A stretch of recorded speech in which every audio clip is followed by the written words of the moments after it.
Disneyland is kind of the foundation for everything in the game. Finding a place that everyone knows, everyone understands, everyone has been to and has feelings about, that was really important to me, that we sort of suck people in with the familiar and then sort of turn everything upside down.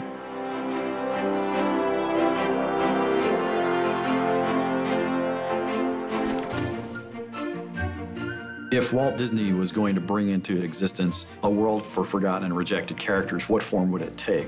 It's going to be his fondest dream, which is to build this park where adults and kids can experience joy together and where his characters, his creations, can live forever.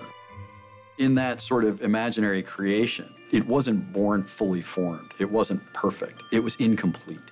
And so Oswald, its first inhabitant, had to finish it. He sort of has a sense that there's this thing out there, this park, this beautiful place, you know, a place of magic. And so he's trying to recreate it as best he can, but he's never seen it. He's got old photographs and blueprints and stuff to work from. So this was essentially taking that same aspect of the cartoon characters who are forgotten or rejected and applying it to Disneyland. So rides that are rejected, animatronics that are rejected, shops that are rejected, pretty much anything that was in Disneyland or was even considered for Disneyland ended up becoming part of Wasteland. Disneyland has a lot to teach game designers. It's pretty incredible.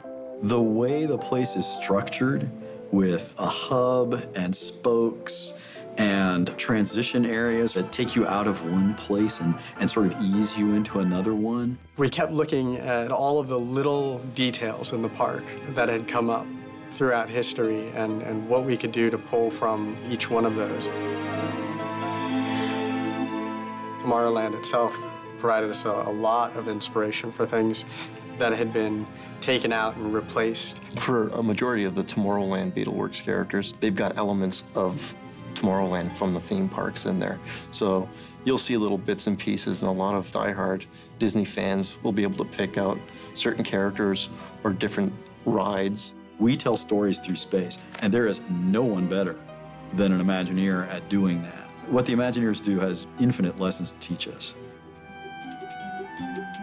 There were a variety of things that we drew direct inspiration from. The first one actually was a location called Mean Street. I knew that I needed an instantly recognizable place. And so Main Street, USA, that iconic image that we all have burned in our brains from early childhood, that image had to be in the game, and it had to be slightly warped.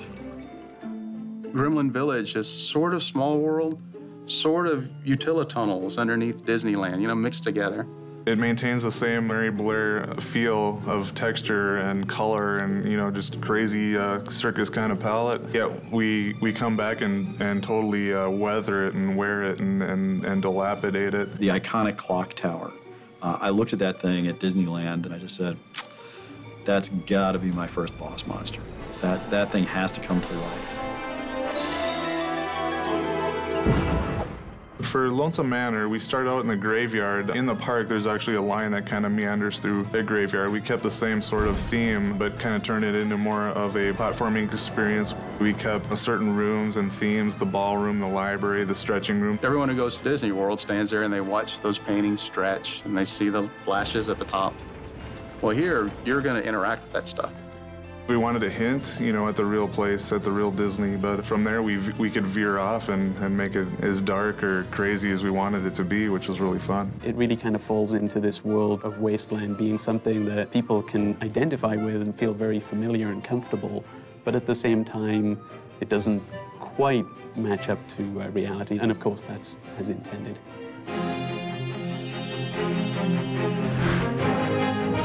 I hope it's kind of, you know, recognizable but different, familiar yet strange, and funny but kind of sad in its own way. I want players to feel that whole range of emotions, but always recognizing that this is based on Disneyland. And frankly, you know, if you know things about Disneyland, if you know things about Disney's history, things will be more significant than if you don't have that background. So Disney fans, I think, are going to have a blast.